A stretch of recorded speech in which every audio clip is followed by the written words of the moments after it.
So, first of all, thank you all very much for participating in this session. My name is Atsushi Seike from Keio University.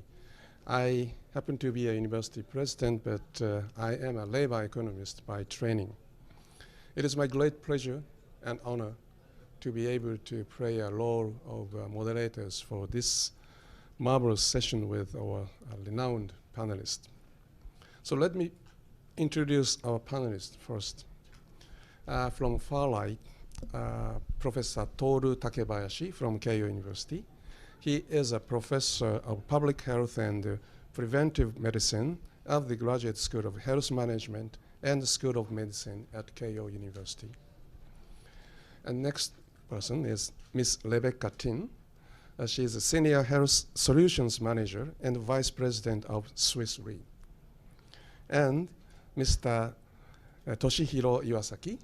He serves as President and CEO of Nomura Institute of Capital Market Research and Deputy President of Nomura Securities. Thank you for joining us. Thank you. I think we have a sort of perfect set of splendid panelists from all the field of expertise relating to the session's agenda. I'm sure that you will all be able to learn a lot from their discussions, and I can't wait to hear from them. But before asking our panelists to make their presentations, let me just briefly explain the background and the aim of a session briefly. Okay. As seen in this figure, as you know, Japan's aging population is globally unprecedented in its level, its speed, and its sort of depth. As for the level, the proportion of older people aged 65 years old and over is now 27% of the total population of Japan, namely more than 1/4 of total population in Japan, making it already the largest proportion in the world. As for the speed, Japan's aging has progressed more than 3 times faster than that of the United States, and also more than 4 times faster than that of France. What I mean by depth of aging is that within the older population itself, the proportion of very old people aged 75 years old and over is increasing particularly rapidly. This is because all the baby boomers in Japan will reach age 75 within the coming decade, and this will create the so-called 2025 problem in 2 aspects. One is a drastic decline, as you can see it, drastic decline in the number of labor force or workforce, because baby boomers will be retiring in the coming decade. In fact, in Japan, labor force will decline from almost 66 million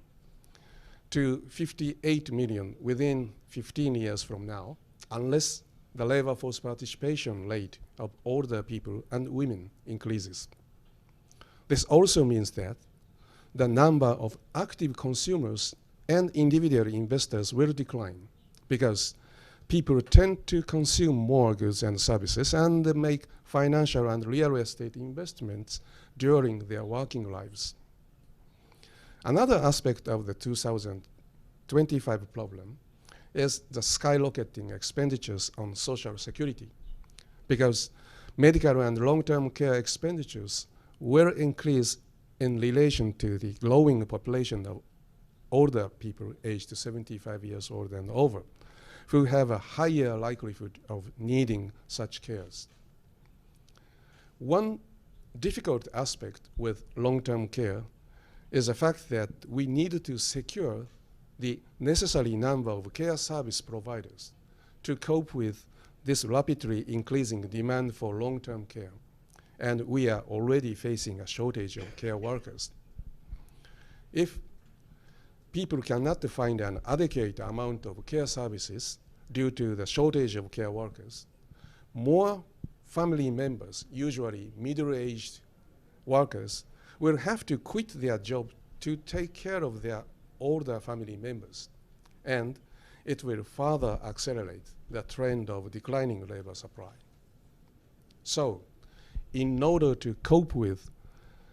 such a drastic decline in the size of workforce, it is extremely important for us to promote the employment of older people. If more older people with the will and the ability continue working beyond the current retirement age, it will reduce the average per capita burden of social security in an aging society. The increase in number of active workers and consumers in their older age will also be a driving force of economic growth, both in supply side and demand side of macroeconomy. And even after retirement, it goes without saying that it is desirable for older people to be able to play an active role in the market as consumers and investors. And this is also desirable for society or economy as a whole. In a sense, lifelong active society in which older persons' will for working, consuming, and investing can be realized is indeed necessary in an aging society. In this respect, one serious obstacle that prevents older people from doing so is physical and cognitive decline. I mean, problem with cognitive abilities. And one of the most serious consequences of cognitive decline is its effect on the financial transactions. Because older people tend to have a larger financial assets on one hand,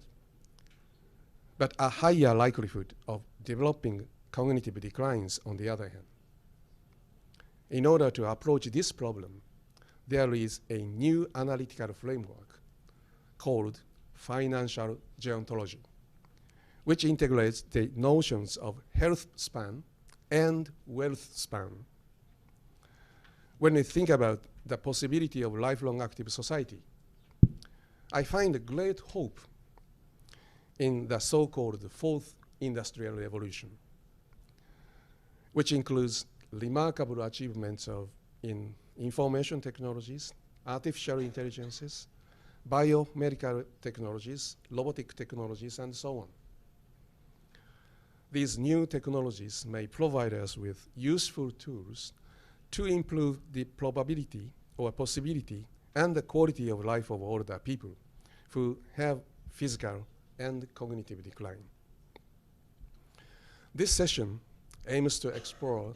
the frontiers of lifelong active society in which the will of older people can be realized to its maximum potential, and to what extent these frontiers can be expanded with the help of new technologies.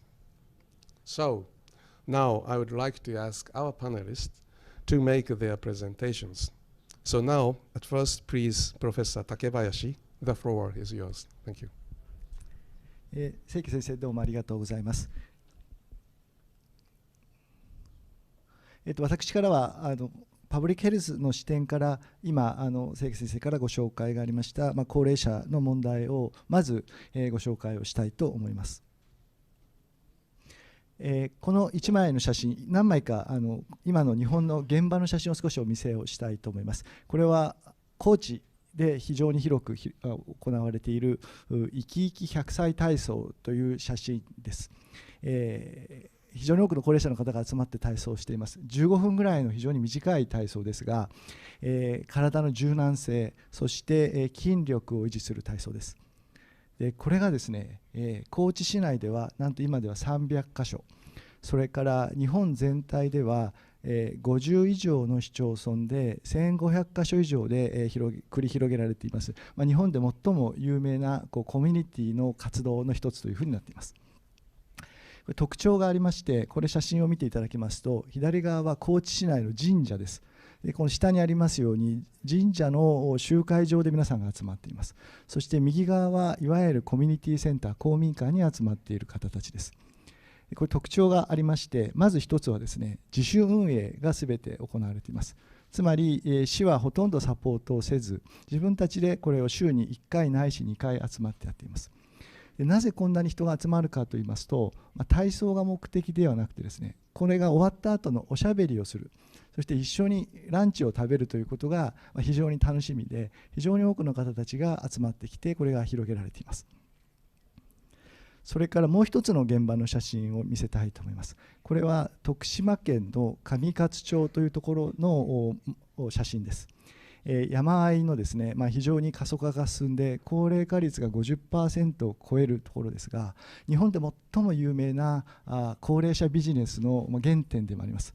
何がビジネスかといいますと、ここにいっぱいあります葉っぱを利用しまして、葉っぱビジネスと呼ばれている非常に有名な映画も最近できました。間もなく公開だというふうに聞いておりますが、何かと言いますと、ここで取られた葉っぱを出荷をしますと、右側の和食には欠かせないつまものと呼ばれている飾りになるわけです。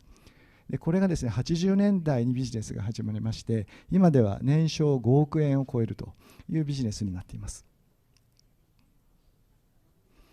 でこれがその、ネットなどにも載っておりますが、主役の高齢者たちでありまして、これ秘密がありまして、当然こういうものはマーケットの値段が変動いたしますので、ITC のシステムが実は街中に、張り巡らされていまして、その日高く売れるものを高齢者の方たちは最初はですね、左下にありますようにパソコンを使って朝起きるとスイッチを入れて、10時になると値段が出ますので、いち早く落札をする。つまり皆さんは一人一人は個人事業者で落札をします。今では真ん中にありますようにタブレットを使って落札をします。で一番稼ぐ方は年収1000万円を超える方もいまして、これお金が目的ではなくてですね、なんとやはり孫にプレゼントを自分の力でできるということが楽しみだということで、非常に有名なビジネスとして、でこれがさらに町おこしになって、今では若い方も移住してくるようになっている、こういうことが日本の高齢者の現場ではすでに起こっているということを最初にちょっとご紹介をしたいと思います。そしてここから分かることはですね、やはり、皆さんでもう一つですね、今の上勝の非常に大事な点は、結果としてですね、今では上勝町の高齢者にかかる医療と介護の費用は、周辺の市町村と比べまして1人平均年間30万円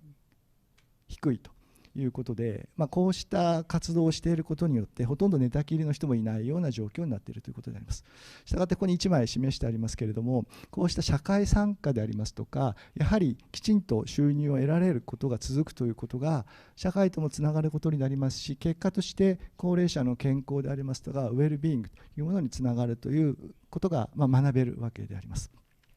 そこで少しポイントを2つに絞らせていただきまして、そういうことを念頭に置きながら働く世代の健康と一緒にどう考えていけるかということを少し提示させていただきたいと思います。でこのように、働いている世代の健康をプロモーションするということについては、やはり世界各国ですでに取り組みがされています。これ左側はイギリスで非常に有名なキャロル・ブラック・レポートと呼ばれているものでありますが、それから右側はフィンランドの研究機関が、ナショナル研究機関がワークアビリティというような概念を唱え、いかに高齢化とともに落ちてくる機能を補いながら働いていけるかということをそれぞれ研究しレポートを出しております。でそのポイントになりますのは、この1枚の絵にほぼ集約されると言ってもいいかと思います。これは生まれた時から亡くなるまでの間、いわゆるファンクション、機能がどのように変化をするかということを示したものでありまして、誰もが感じるところでありますが、やはり人間の機能を医学的に見ますと20代前半が一つの頂点でありまして、次第にいろいろなものが経験では補いますけれども、機能としては落ちてくると。それに対して、青い線をご覧いただきますと分かるように、人によってはですね、やはり、アダルトライフ、つまり働いている世代のうちからこれが非常に落ちてくる方もいると。そうしますと、これだけ寿命が伸びますと、この落ち方をいかにゆっくりにするかということが一つのテーマ。それからこの落ちたものをどうサポートするかということが、やはり、社会参加を促すことにもなりますし、収入をキープすることにもなるということが言えるわけであります。その中でいろいろな日本では取り組みが行われておりますけれども、一つ大事な視点はこのフルエリティと呼ばれている、日本語では虚弱というふうに訳されますが、ちょっとイメージが合わないかと思いますが、こういう概念があります。これはですね、高齢になった時の健康状態というのは、例えばがんがあるとか心臓病があるということではなくて、ここにもありますように、全体的に活動量が落ちて筋力が落ちて動きが遅くなる、疲れやすくなる、こういう証拠が非常に共通に見られますから、これ自身がその人の活動性を制限し、そして社会参加できなくなるということになりますので、こういうものの予防ということも考えていかなければいけないということになります。こうしたものを背景にしながら、例えば先ほどご紹介をしたフィンランドではワークアビリティという概念の中で、一人一人の健康を、あるいは精神的な状況を良くするということだけではなくて、エンプロイヤー側、つまり事業側もそういった方たちへのサポートをどういうふうにするのかということがモデルの中に組み込まれていまして、これによって60歳65歳を過ぎても働くことができる機会が広がる、オポチュニティが広がるというふうに提案をされております。そういうことを考えますと、これが2020年に予想されております日本の人口ピラミッドでありますけれども、ちょうど上からオレンジ色のところで示されております65歳から75歳の世代、まだ非常に数の多い世代でありますけれども、やはりこの世代がいかにキャパシティを保っているかという視点で、今からやはり準備をするということが非常に重要になりますし、その上の世代に関しても、今からですね、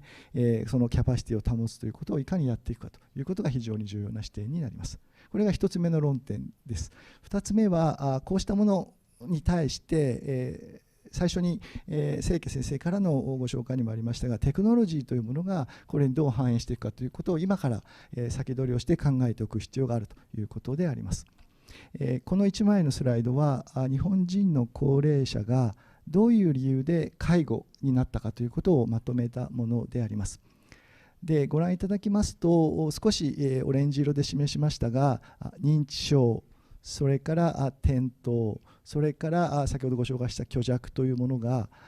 かなりの割合を占めてくるようになっております。したがってこういうのをまとめてジェリアトリックシンドローム、老年症候群と呼んでおりますけれども、こうしたことも今から予防することが一つの視点です。そしてもう一つが特に男性で顕著でありますが、やはりまだまだ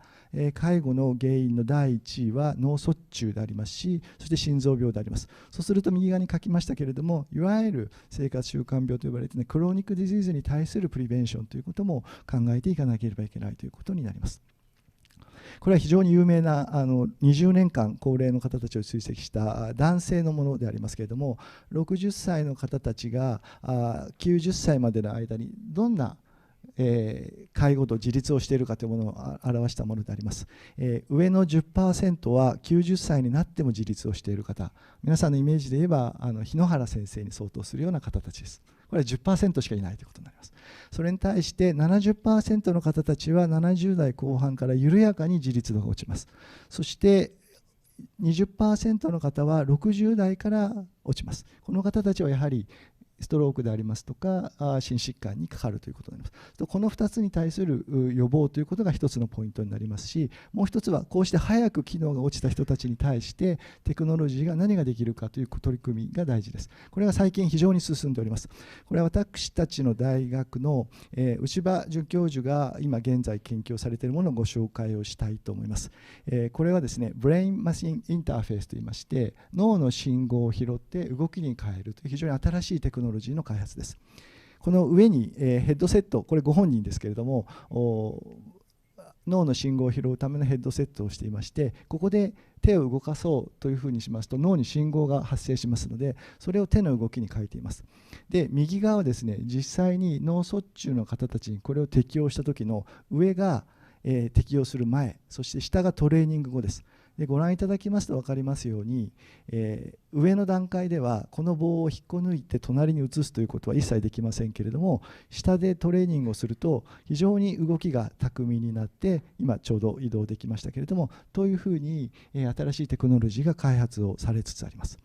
さらに、この牛場先生の研究ではその後筋肉の使い方についても別の機械を使いますと、右のグラフにありますようにより手の動きが改善するということで、非常に新しいテクノロジーというものが有望になってきているということになります。さらにこの研究の他にも、日本では、HALあるいはウィルというのは非常に有名ですけれども、その弱った動きを助けるようなロボットスーツ、あるいは車椅子というものの自動化ということが非常に進んでいますし、左側は視線をメガネの中の信号で拾って、それで動きを予測して助けるというような開発もされてきていますので、こういうものを組み合わせていくことによりまして、先ほど示したようなファンクショナルキャパシティが例えば病気で落ちる、あるいはその虚弱で落ちたとしても、それを持ち上げることによって社会参加、あるいは働くということが可能になる社会がもうすぐ来るだろうと、こういうことも念頭に入れながら考えていく必要があるということでございます。これが今申し上げたことのサマリーでございまして、こうしたことを活用しながら、この後ですね、高齢社会に対する高齢者の健康ということを考えていく必要があるだろうということでございます。以上でございます。Thank you very much, Professor Takebayashi, for your stimulating presentation. So now,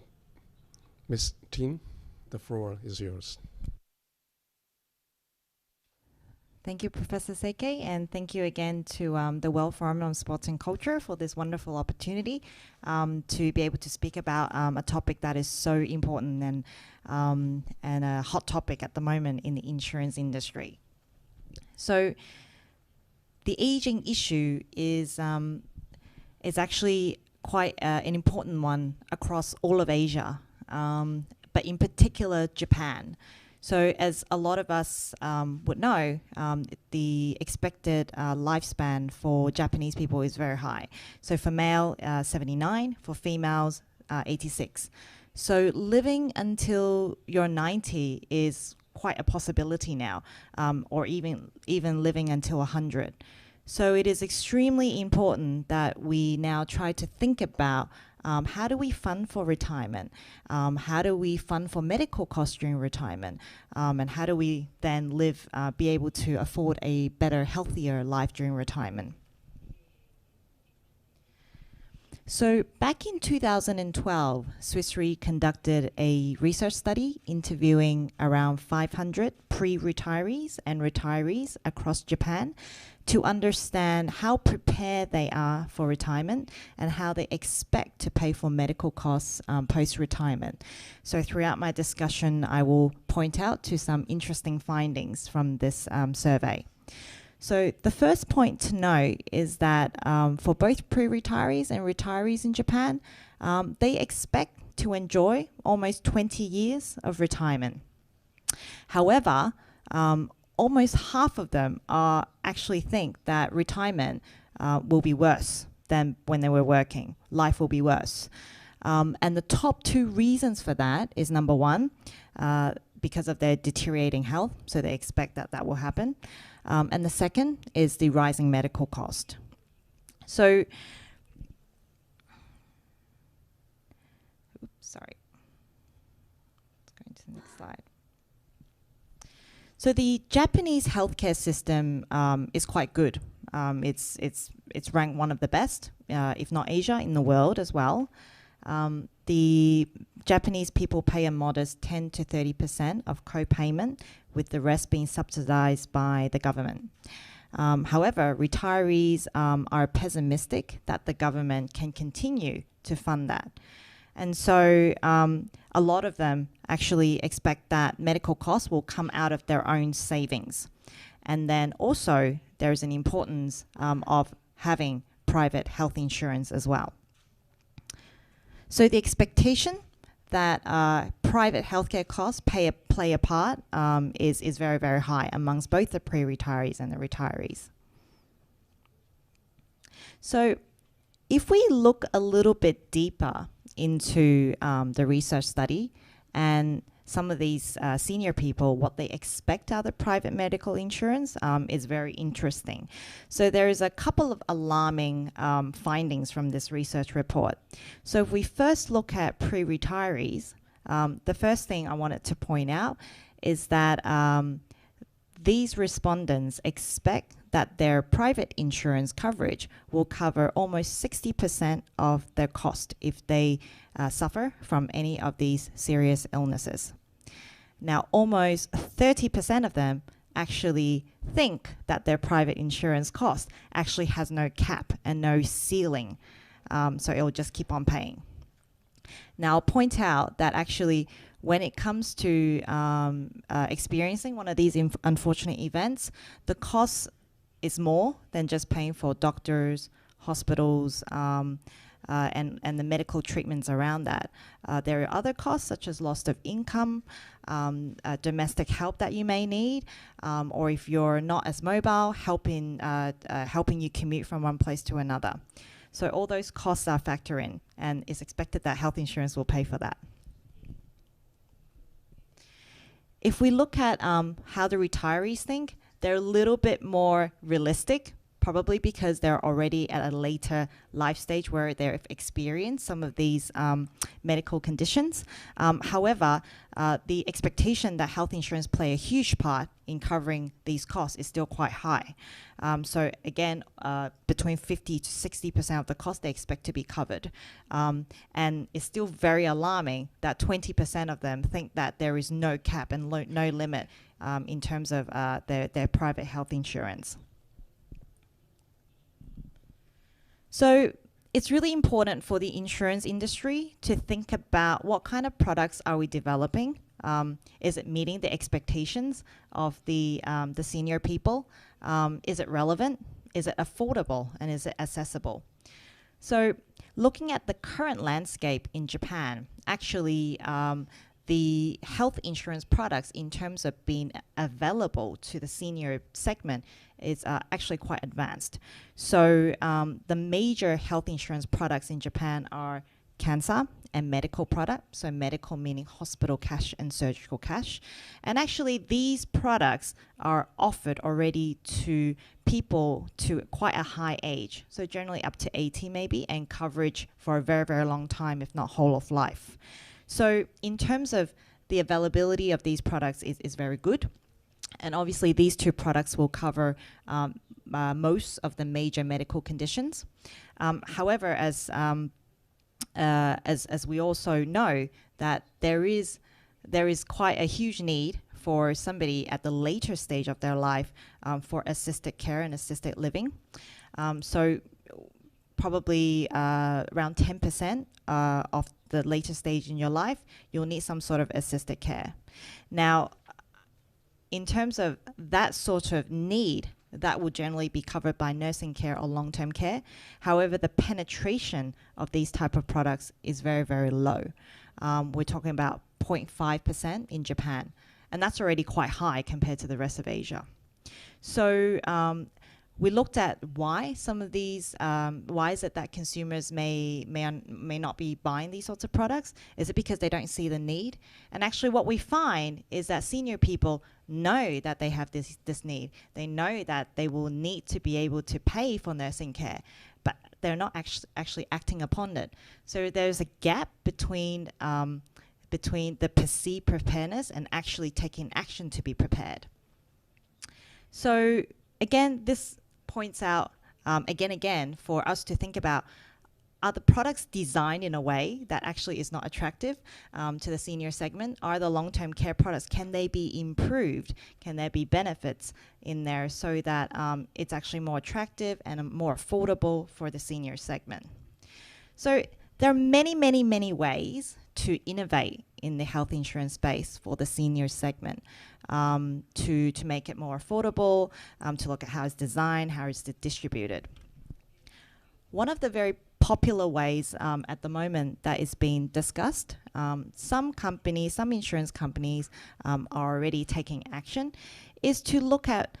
using value-added services or in-kind benefits as a way to provide benefits for the customers instead of cash. So as we can see here, there are a variety of services that can be added and very relevant to health and medical insurance products. So things such as health screening, health checkup, on top of what seniors may already get, some sort of online support whether that is nursing care support, so a 24-hour hotline that can access a nurse, or non-medical service like a concierge service that can help elderly maybe get access to people who can deliver some food for them, or domestic help. And then other types of services, which is disease specific, for example, diabetes management and hypertension management.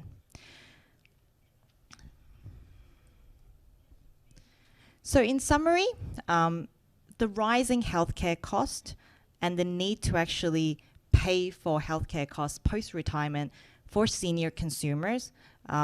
is a concern. It is a worry. So we really do need to think about two things. Number one, how can we communicate the funding gap to our end consumers a bit better? And secondly, how can we develop and be more innovative in our insurance products so that it is affordable and attractive for the end senior consumers? The insurance industry can't do this alone. We will need to collaborate with academics to find out research, new findings, new technology, but also other industry outside the financial industry, so that we can find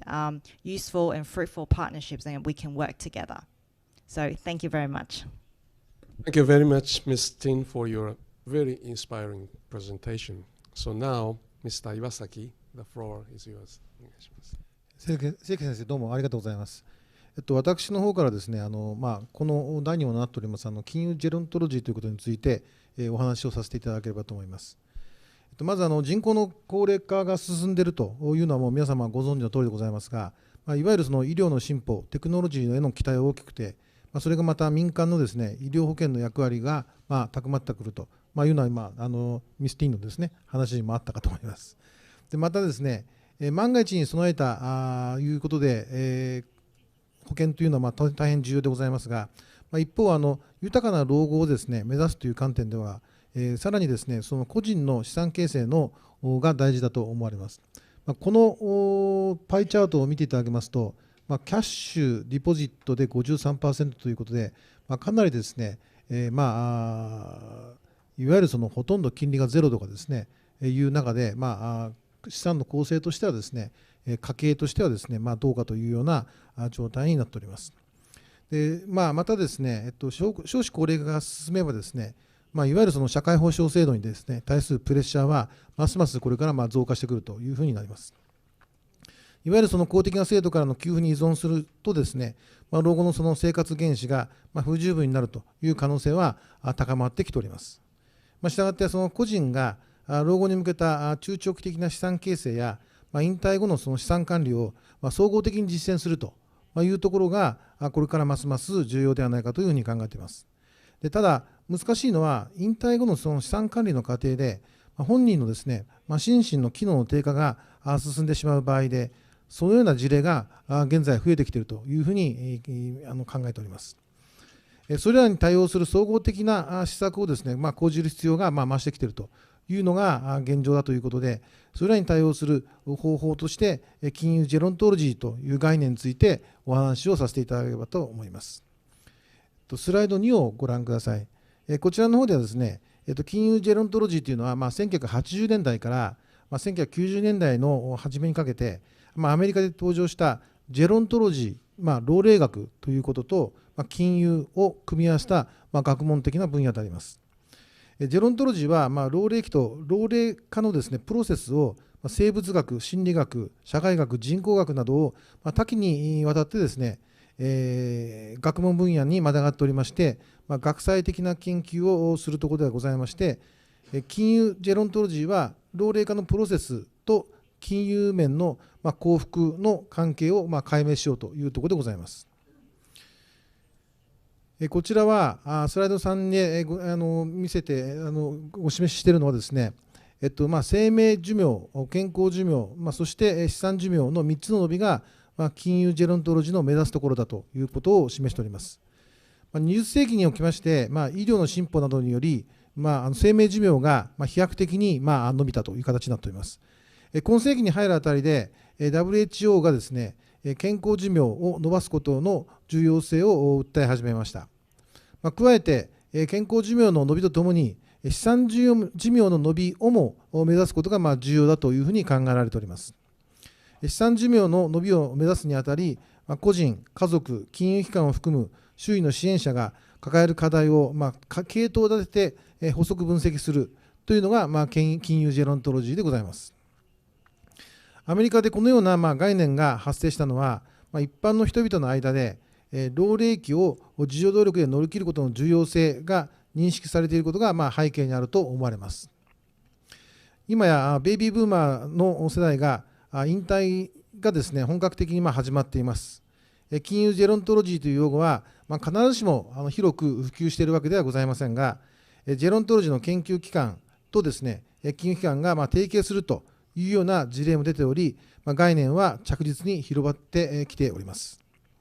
米国発の概念ではございますが、この金融ジェロントロジーはアメリカ以上にですね、急速かつ高水準に高齢化が進む日本にこそ必要ではないかというふうに考えております。現実にですね、多くの高齢者は心身の機能が低下いたします。金融取引ではとりわけ認知機能の低下が起こるとさまざまな問題が生じやすくなります。一例として証券取引を挙げますと、十分な投資経験を有する人であっても急速に判断力が低下したり、一見大丈夫そうでも契約内容の理解が不十分だったり、後から取引について忘れてしまったりということが起きうります。スライドこの4にありますとおり、金融規制当局もそのことは認識し始めております。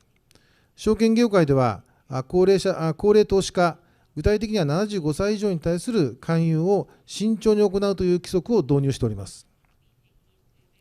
ただし、一般に高齢者の機能低下は一律ではございません。年齢で区別することの問題があるということはすでに指摘がされ始めております。投資家が年齢を理由に運用の自由が制限されるという状況では、そもそも長時間に備えるという本来のニーズに沿った資産管理を行うにあたり、制限が生まれるということになってしまいます。同様に銀行保険といった業界も高齢者へのサービスの提供をめぐり、さまざまな課題に直面していると聞いております。超高齢化社会の到来を迎える日本では、高齢者の金融取引や資産管理をめぐる課題は従来の枠組みだけでは解決できなくなってきているというふうに思います。さらに総合的なアプローチが必要ではないかというふうに考えております。その総合的なアプローチとは何かということでございますが、まず資産寿命の伸びを目指すにあたり、資産の保全だけでは不十分であるということが第一であるかと思います。引退後の期間は優に20年、30年に及びます。実質的な価値の維持、医療・介護費用の増加への対応が必要になります。そのためには現役時代の資産形成はもとより、引退後の資産管理においても一定程度の分散投資を行う必要がございます。スライド1でお示ししましたが、現状は現預金の保有比率が高く、従来のやり方を踏襲しているだけでは不十分な可能性が高いと考えられます。また、引退後の資産管理で最も難しいのは、長寿リスクへの対応、資産寿命の伸びでございます。保険商品の活用はもとより、さまざまな商品のサービスを活用して、資産不足を回避する必要がございます。基本的には、引退後の人生設計を策定し、それに基づき、金融面の計画であるファイナンシャルプランニングを行う。それは一人では難しければ金融の専門家に相談することが考えられます。また、認知機能の低下を含む老齢化のプロセスを理解し、あらかじめ準備することがポイントとなると思います。具体的には、家族などと相談し、エンゲージメントを得ることが重要であります。翻って、金融業界も従来以上に家族などのエンゲージメントの確保にですね、注力する必要が考えられます。事前の意思表示の方法として、医療では委任状、または事前指示書などが徐々に認知されているようであります。金融についても同様なものが必要になってくるのではないかと考えております。自分で資産管理をするのが難しくなった場合に、銀行取引、請求書の支払い、納税、資産運用、保険請求などの決定権を誰に与えるかの指定であります。最近よく聞くのに、成年後見という制度があります。家族などの要請により、裁判所が成年後見人を選定する制度であります。特定の範囲で補助する補助人、借金や家の改築などの重要な契約時に代理をする補佐人、基本的にすべての代理をする後見人といった具合に3段階に分かれております。また、将来に備えてあらかじめ契約を結んでおく任意の後見制度というのもございます。このような制度のニーズは、実はさまざまな課題を抱えておりますが、着実に増えていくのではないかというふうに思っております。健康寿命の伸びと資産寿命の伸びは相互に実は関係いたします。健康を維持し豊かな老後を過ごすには資産の維持にも努める必要がございます。結果的に両方同時に取り組むということになります。また、資産に余裕があれば健康維持に十分に取り組むことができるという好循環もあります。健康寿命と資産寿命の伸びは個人・家族にとって重要な問題でありますが、それだけにはとどまりません。健康な高齢者が働き続ければ、労働力人口減少の抑制と社会保障制度の負担軽減に貢献します。これは今こちらで清家先生も竹林先生もですねおっしゃってた通りでございます。また資産寿命の伸びを目指し、資産の保護・保全を超えた運用を行う人が増えれば、成長マネーの供給維持につながります。現預金が半分以上という実情ではございますが、金融資産は貴重な日本の資源でございます。これを有効活用できるかどうかは、この日本経済の不振に関わる重要な問題であると言っても過言ではないと思います。一般に年齢が高くなるほど資産を蓄積することができるので、高齢者が金融資産の多くを保有しています。スライド6の左側のグラフにありますとおり、日本の場合、貯蓄の6割以上が60歳以上に保有されております。また、右側のグラフのとおり、有価証券の7割以上が60歳以上の人によって保有されております。今日のテーマではございませんが、若い世代の資産形成支援も重要であります。と同時に、老齢期の資産管理の在り方が日本の成長マネーの供給を左右するということも念頭に置く必要があると思います。これを今までの話を少しまとめて、高齢化社会の課題と可能性ということでお話しいたします。超高齢化社会の到来がもたらす課題がグレー、赤が可能性でございます。スライダーの左側にありますとおり、労働力人口の縮小、貯蓄率の低下、低成長率という課題に対し、健康な高齢者の社会、経済参加の維持拡大がもたらす可能性は大きいものだというふうに考えております。スライダーの右側でございますが、超高齢化社会では、より多くの人々が心身の機能低下に直面し、本人、家族、社会に対する負担増加が考えられます。一方、その医療テクノロジーの発展により、機能低下を予防する方法や、機能低下を補う方法が広がることが期待されております。対策として、給付の抑制をせざるを得なくなるということになることと思いますが、多くの人々が事前の備えとして資産形成と引退後の総合的な資産管理に取り組めば、家計金融資産の活性化につながるものと思います。またこれは社会保障制度の持続可能性向上にも貢献することになります。金融ジェロントロジーのような総合的なアプローチにより、高齢社会の課題解決とその可能性を捉えることが重要ではないかと思います。日本の経験は、急速に高齢化の進む中国やいずれ高齢化する他のアジアの諸国にとっても有用ではないかというふうに考えております。どうもありがとうございました。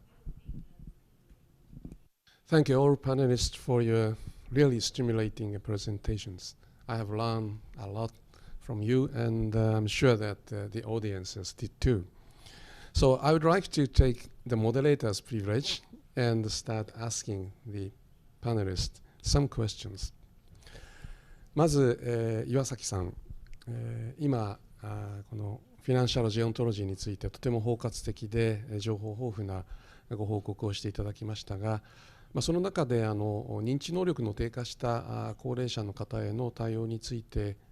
金融機関が果たすことができる役割についてもご説明をいただいたところでございますが、そこで一つ興味がございますのは、岩崎さんが例えば金融機関、これは銀行等あるいは証券会社でもいいわけですがと、例えばお医者様や地方自治体の福祉担当者といった方々を含む他の専門職の方々との連携について具体的にどのように考えておられるかということでございます。その点についてもう少し詳しく教えていただきたいと思っております。例えばよく言われるわけですけれども、銀行の窓口におられる方とか証券会社の営業などに携わっておられる方が実はその顧客のクライアントの認知能力の低下をまず最初に認識する人たちであるというようなことが言われるわけでございます。でそのような場合、その金融機関がどのような方法で医師とか福祉担当者などと連携をしていくことができるのか、あるいはどのようにすればよいのか、その辺について少し教えていただければと思います。実際にこの認知レベルの低下というのは、かなり発見するというのはそう簡単な問題ではないというふうに認識しておりますが、そういう兆候があった場合にですね、金融機関は自治体であるとかもしくはその地域の包括支援センターなどとですね、連携するというような場合が少し始まってきているというのが官民という意味ではですね、動きが出てきているということでございます。ただ基本的にはですね、今清家先生のおっしゃった通りで、兆候があるかないかっていう段階の時、もしくはその以前からですね、やはりその家族なりですね、その相談ができるそのファミリーの周りにいる方ですね、この方とですね、そういうような人が誰かということを把握し、速やかに連携をするというのが一番大事ではないかというふうに考えております。でもちろん先ほどご紹介いたしました最終的にはその青年後見制度をご紹介するという形になる場合もあると思いますし、先ほど申し上げました認知症になる以前からですね、任意の後見制度というのがございますので、これを利用してそのいわゆる認知が低下していく過程でですね、それを改めてそこでの後見制度に入っていくということを取る方法もございます。ただいずれにいたしましてもそういうような制度をすることを利用することによって相談が乗ることが早まればより幅広くですね、先ほど申し上げた資産寿命のですね、伸びに向けたサポートが提供できるのではないかというふうに考えております。また今はそういう制度の問題で申し上げましたが、一方でその医師であるとか、医療機関と連携して、認知機能の低下というのが、どういうプロセスで起こるのかということを、もちろんその医療機関の方もそうでございますけど、我々もですね学ばなくてはいけないし、研究を行ってですね、理解を深めなくてはいけないというふうに考えております。そういう意味では、より高度なサービス提供ができるためには何が必要なんだということをですね、考えていくことだと思います。そういう意味では、今後考えなきゃいけない論点が実はまだ様々出てくるという意味ではまだ途上の議論ではございます。したがってその辺をですね深めていきたいというふうに考えております。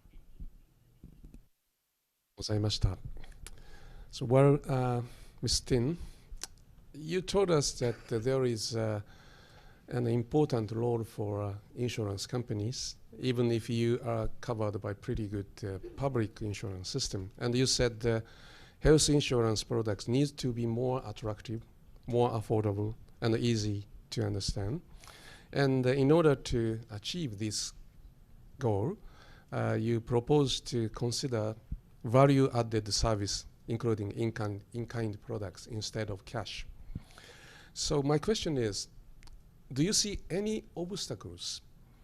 that prevent the expansion of in-kind products, including institutional restrictions imposed by the medical codes and so on? And if so, I'm just curious to know your view on what kind of measures need to be taken. Seike? So firstly, yes, I think the Japanese are very lucky that there's a very strong healthcare system in Japan. The care is very, very good here, but that also means that there is a very high cost. So it's inevitable that that we are going to see higher and higher costs of care and medical cost, and we have to think about whether the government can continue to support that. So it's absolutely necessary for one to actually think about how they prepare for medical costs outside of the government healthcare system. So private health insurance is one of the ways to actually prepare for that funding gap more effectively. And my suggestion on using value-added services is one of the ways that the insurance industry is considering as a way to actually move insurance products forward from the traditional kind of insurance to something more customer-friendly, more attractive, and hopefully more affordable as well. So when we think about value-added services and benefits in kind, it's really about providing that service directly to the consumer. So when customers buy insurance and they make a claim, traditionally they get cash, but they need to use the cash for something to help them through the sickness or the illness. So therefore, actually providing that service helps them to identify what kind of services is available, and hopefully, because of the large volume of customers or insurance customers, hopefully insurance industry can also help negotiate a cheaper service that can be provided back to their customers as well. There are many services. So, aside from the medical type of services, there's also, as I mentioned before, there are costs involved with that is non-medical related if you do actually become sick. So, help around the house, any advice on recovering or even post-recovery. Are there any services to help the individual get back on their feet and actually maintain their health and wellness? On the last part of your question, Professor Seike, which is a very important one, it's about basically quality assurance to make sure that the right level of services is delivered appropriately, ethically, and abiding by any code that is around regulating that kind of service. So definitely by all means, that what is already in place in terms of medical and ethical code or what is regulated under the appropriate institution has to be abided by. However, the types of services that we will look at goes beyond medical treatments as well, or what doctors provide. So we also have to look at what are the quality of service that is provided that is not hard-coded in any types of ethical guidelines. And also, just as importantly, we need to consider service providers who are in the business because they truly care about providing that service. So as a lot of the Japanese audience would know, health insurance products in Japan are very, very long-term. So it's absolutely not a good idea to partner up with a service provider who are really in it just to make some money for 5 years and then maybe sell it off to another company. We really need to partner up with service providers who are in that mindset of a long-term partnership, who are in the mindset of making sure, or actually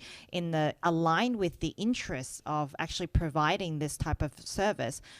because they actually want to be able to help with the aging society and some of the care obstacles that they have. Thank you. Thank you, Ms. Ting, for your very insightful reply. Now, Professor Takebayashi, you clearly showed that in order to promote the social participation of older people, maintaining functional capacity is essential. But on the other hand, people usually said, if you continue working, you continue to be healthy. So my first question is, as a sort of reverse causality, to what extent does social participation, including labor force participation, improve the functional capacity? And if so, in what way? And you also mentioned that even if you lose some functional capacity, there is an increased possibility that innovative new technologies can help you to recover some of your work fitness. So my question is, I'm just curious to know when sort of you think these new technologies will be practically applied in the workplace? Thank you, President Seike. And that's a really good point that the functional capacity and the social participation is quite well correlated. And these relationships are bidirectional. So if you keep the good function, then you can easy to participate in the society and vice versa. And so from the social participation side to the functional capacity, we assume two mechanisms, two pathways. One is to keep the physical activity high if you doing the social participation. Everyone knows that the be more active than getting better health. But especially focus on the working age, we should focus on another type of the physical activity, which means sitting lifestyle pattern. Recently, some studies clearly indicates that if you're sitting longer at the office, you will get some risks of the cancer and other chronic disease, even though you do the exercise after work or jogging in the morning. So maybe we should think or bear in mind that the sitting longer time itself have an independent risk factor for our future health. And then second mechanism is more so-called psychosocial aspects of social participation. As I showed you in a kamikatsu example. In late 90s, a landmark epidemiology study showed that the trusted communities have better health. So-called the social capital, which is maybe the social science and political science word, but then if the community had a good social capital, then the health level is very good. Maybe because of one is the good community. In a good community, everyone can easy to access the health information. And the second one is more important. Maybe in that community, the informal support or care for some diseased person is very common. So via these two mechanisms, the psychosocial aspect is very important to keep the social participation, then getting a better function. And then from your second question, for the new technology, I think it's very close because the example I showed, it is now at the clinical trial phase. Maybe so in 2 to 3 years,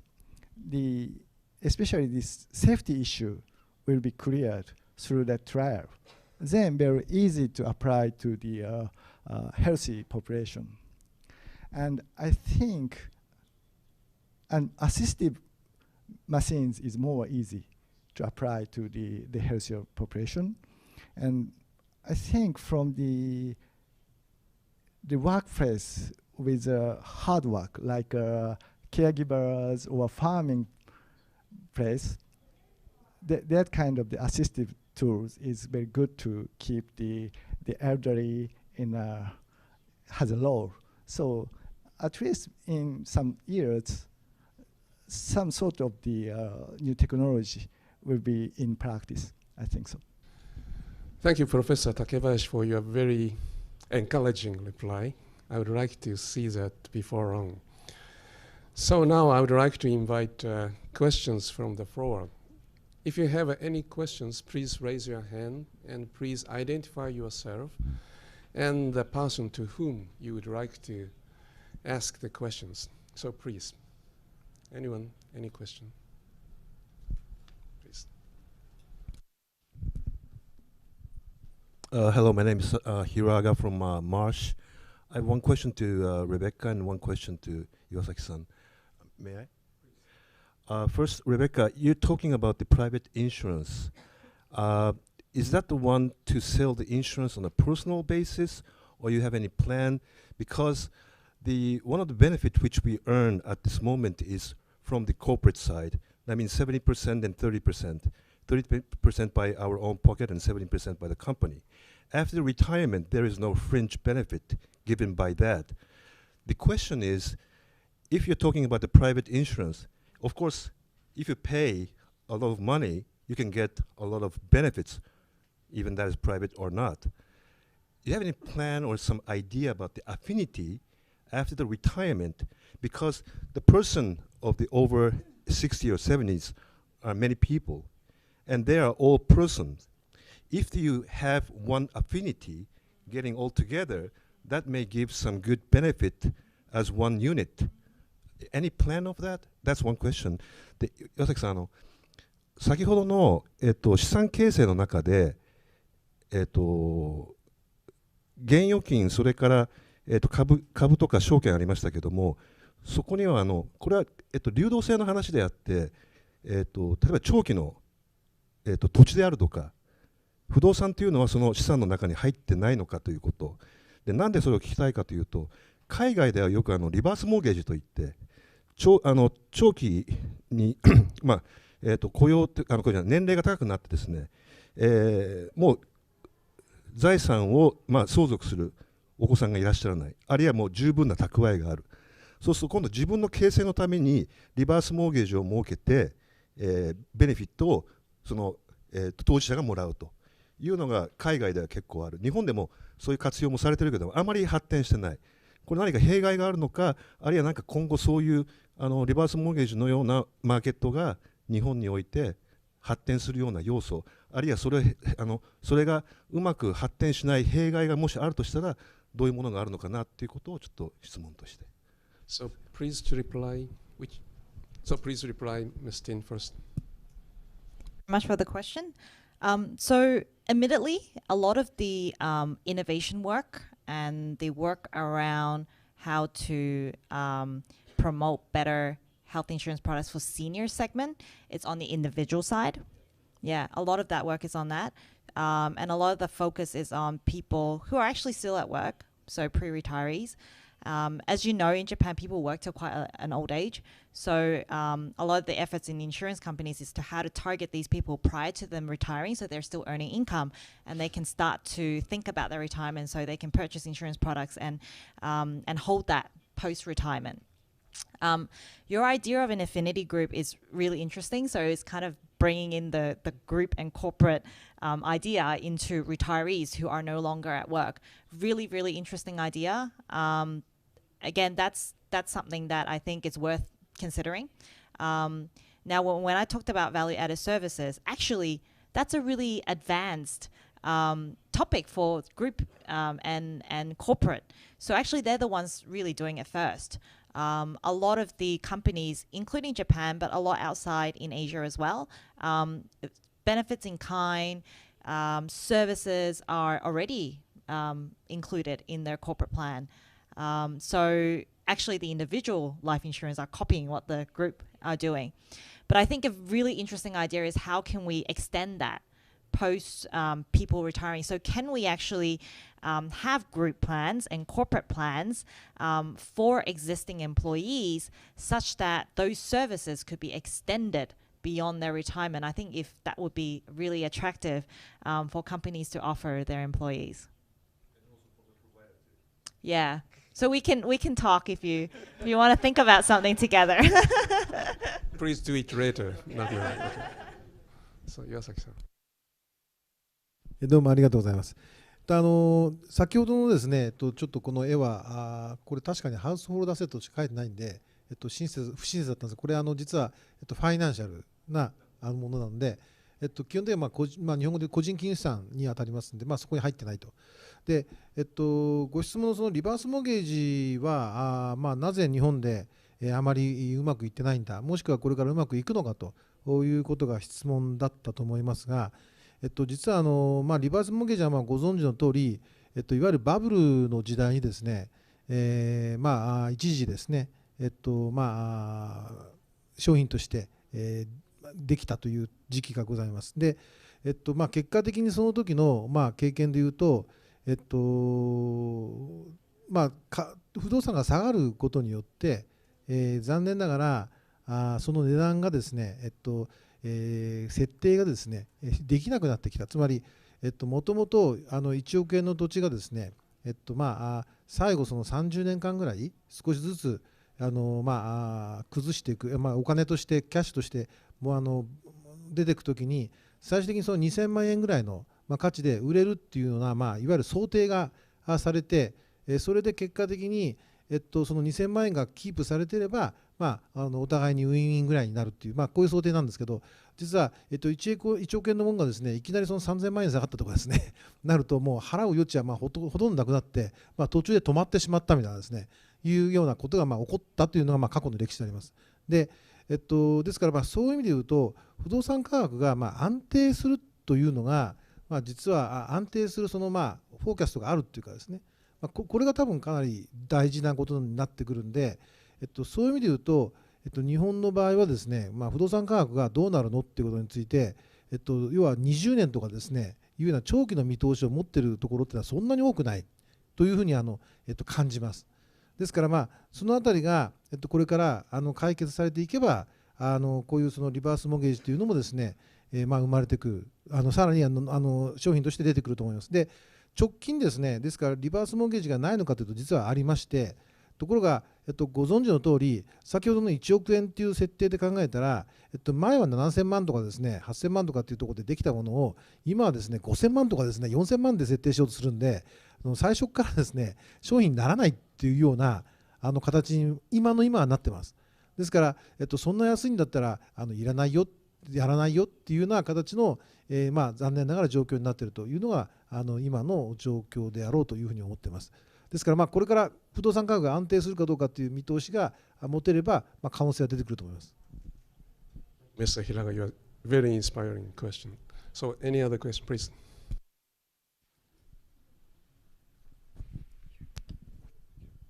Hi, my name is Wolfram Hedrich from Marsh McLennan. I have another question for Ms. Ting, if I may. For the insurance companies, one of the major challenges is obviously that in the current interest rate environment, the return on assets is very low. Yet, the major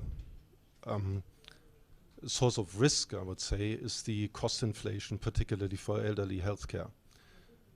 Which just makes it very hard to design insurance products in healthcare for the elderly that are commercially viable. Do you see anything in the market, any advances there to solve that problem? Because that's really the commercial problem for the insurance business. Thank you very much. Yes, that's actually a really common question that we receive from our clients, who are the insurance companies, facing a low interest rate environment. So the first part of that question is because of the low interest rate environment, there actually a lot of them are shifting to sell more protection type of products, which is not so heavily in the interest rate. And protection meaning life insurance or health insurance. And health insurance plays a huge part in new business sales in insurance industry. Now, looking specifically at health insurance and your question around rising medical cost, yes, that's a huge challenge at the moment because the amount of medical advance that's happening and the technology that's advancing is just we just can't predict how it's going to be like. And we have to think about it in the long term because that's what these insurance products are covering. So what's going to happen, not just in the next 5 years, but in the next 10 years, 20 years, 30 years. And, even now we have to start thinking about, okay, so how does nanotechnology, little robots coming in and do surgeries, how does that change the dynamics of insurance? Are they considered surgeries anymore? Do we stop paying them because they're not surgeries, but they are still surgery? So these are the sorts of things that is really challenging. So there are a lot of things that we have to consider. So how do we define each of the benefit items now? How do we define cancer? How do we pay out cancer diagnosis? How do we define surgery? How do we define going to hospitals? At what point do we start paying? So all these things that we have to look at from a product design perspective.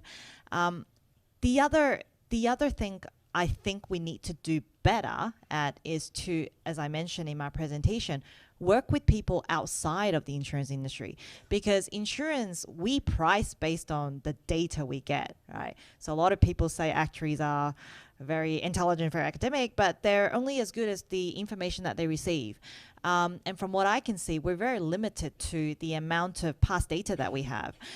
We really need to start talking to universities, to people who do extensive research, pharmaceutical companies, to actually collaborate and actually talk to each other more. And hopefully with better understanding, at least we probably can't overcome it 100%, but at least we can get closer to understanding what is that cost inflation, what can we expect. Thank you. Well, time is also running up, so maybe next one going to be the last one to make a question, and I hope it's going to be a very brief. Is there any questions? I don't discourage you to make a question. I am encouraging you to make a final question. That be okay? All right. So, though I hate to say that we have already run out of time, and I don't think I need to wrap up. I have learned that there are many challenges on one hand, but there will be an enormous opportunity on the other hand for us. So I think I really would like to appreciate all the marvelous presentation that our panelists have made. So once again, thank you all very much for your very active and productive participation. The session is now closed. Thank you all very much. Thank you.